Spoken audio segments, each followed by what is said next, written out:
अस्सलाम वालेकुम, this is me Fahd Islam. Previous video में मैंने बात की थी मॉलिक्यूल एंड मॉलिक्यूलर आयन के बारे में। अब हम नेक्स्ट देखेंगे free radicals. First of all free radicals हमारे पास क्या होते हैं? फ्री रेडिकल्स हमारे पास एटम्स और ग्रुप ऑफ एटम्स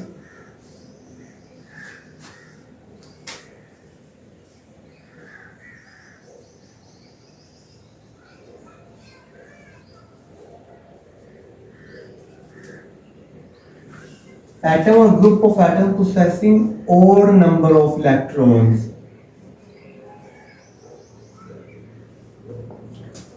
एटम या फिर एटम्स का ग्रुप जिसके ऊपर जो इलेक्ट्रॉन्स हैं वो ओड नंबर में हो, मतलब कि वो पेयर की फॉर्म में ना हो। पहले हमें जो बात की थी आयन में हमारे पास इलेक्ट्रॉन वो पेयर की फॉर्म में होते हैं, मगर रेडिकल्स में हमारे पास जो है उसके ऊपर इलेक्ट्रॉन्स एटम के ऊपर ओड नंबर में हो, पेयर की फॉर्म में ना हो। इसको हम रिप्रेजेंट करते हैं डॉट से। हमारे पास कैसे? फॉर एग्जाम्पल अगर हमारे पास हाइड्रोजन एक रेडिकल है तो इसके ऊपर हम डॉट लगा देंगे, तो ये हमारे पास आएगा हाइड्रोजन का एक रेडिकल। नेक्स्ट ये बनते कैसे हैं? Formed by homolytic breakage of bond between two atoms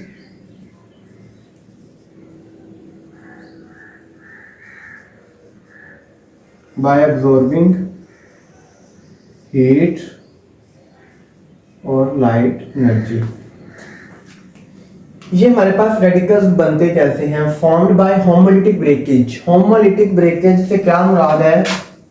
equal breakage होगी हमारे पास, जो बॉन्ड की होगी वो इक्वल ब्रेकेज होगी दोनों एटम्स के दरमियान। तो दोनों एटम्स अपना अपना इलेक्ट्रॉन अपनी तरफ कर लेंगे और बॉन्ड ब्रेक हो जाएगा। फॉर एग्जांपल हम देखें हाइड्रोजन H2 से हमारे पास ये हाइड्रोजन सिंगल बॉन्ड हाइड्रोजन, तो बॉन्ड हमारे पास बनता है दो इलेक्ट्रॉन से।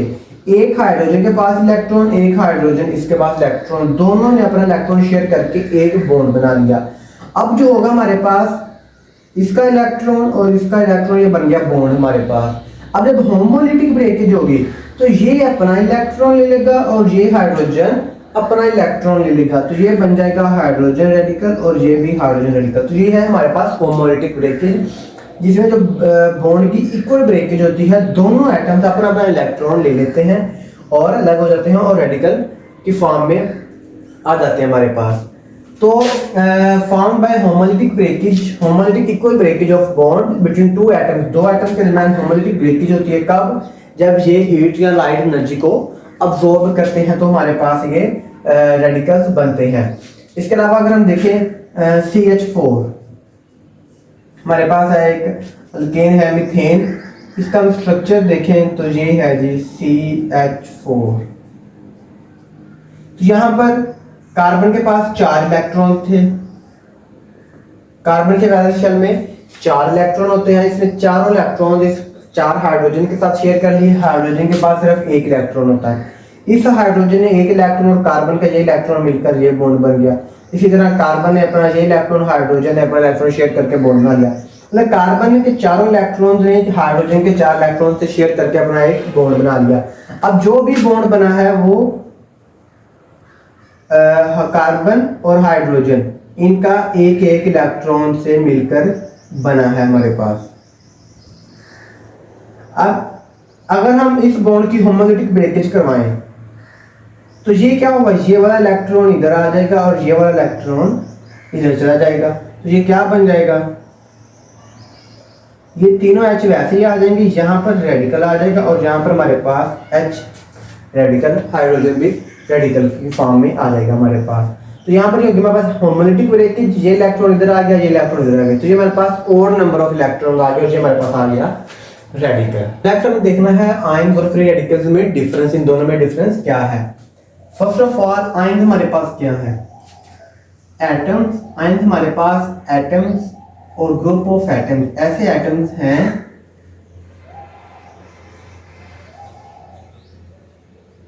Charge on it.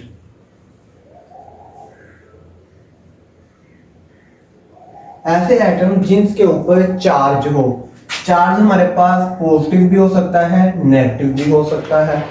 अगर चार्ज के ऊपर एटम के ऊपर पॉजिटिव होगा इसको हम कैटाइन कहेंगे, नेगेटिव होगा तो अनाइन कहेंगे। पॉजिटिव कैसे आएगा? जब कोई एटम इलेक्ट्रॉन डोनेट करेगा, इलेक्ट्रॉन लूज करेगा तो उसके ऊपर पॉजिटिव चार्ज आ जाएगा, और जब कोई एटम इलेक्ट्रॉन गेन करेगा, एक्सेप्ट करेगा तो उसके ऊपर नेगेटिव चार्ज आएगा और वो अनाइन बन जाएगा। तो ये हमारे पास आयन।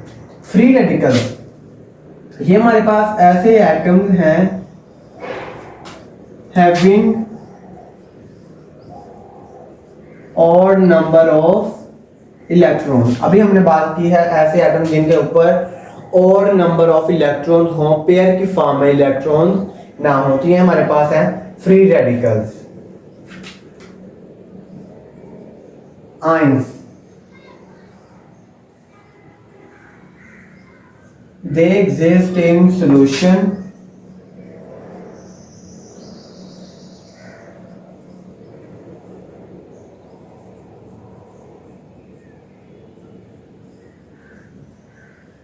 जो हमारे पास आयन है ये सोल्यूशन में भी एग्जिस्ट कर सकते हैं और क्रिस्टल लेटिस में भी एग्जिस्ट कर सकते हैं।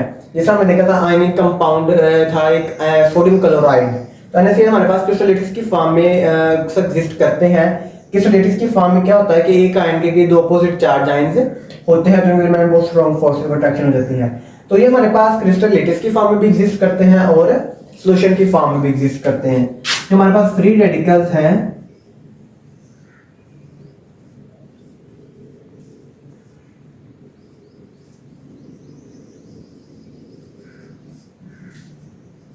ये हमारे पास सॉल्यूशन में भी एग्जिस्ट करते हैं और एयर में भी एग्जिस्ट कर सकते हैं। तो लास्ट वन है हमारे पास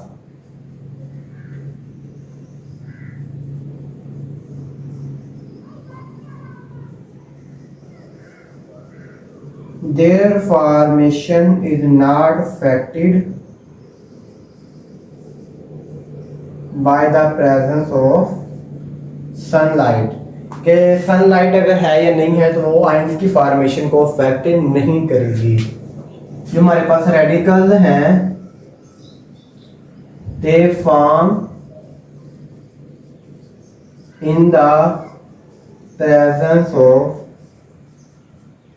सनलाइट। जो हमारे पास रेडिकल्स हैं ये मोस्टली सनलाइट की प्रेजेंस में ही फॉर्म होते हैं, बनते हैं। जब भी हमारे पास कोई भी है मॉलिक्यूल है, फॉर एग्जांपल O2 है या H2 है, इसके ऊपर सनलाइट आएगी तो ये हमारे पास हाइड्रोजन की फॉर्म में चेंज हो जाएगा। फॉर एग्जांपल Cl2 है तो Cl सिंगल बॉन्ड C है, तो इसके ऊपर सनलाइट आएगी, हीट एनर्जी अब्सॉर्ब करेगा, होमोलिटिक ब्रेकेज होगी, ये अपना इलेक्ट्रॉन लेगा, ये अपना इलेक्ट्रॉन, तो Cl प्लस Cl डॉट दो रेडिकल्स आ जाएंगे हमारे पास। तो ये था हमारे पास फ्री रेडिकल्स।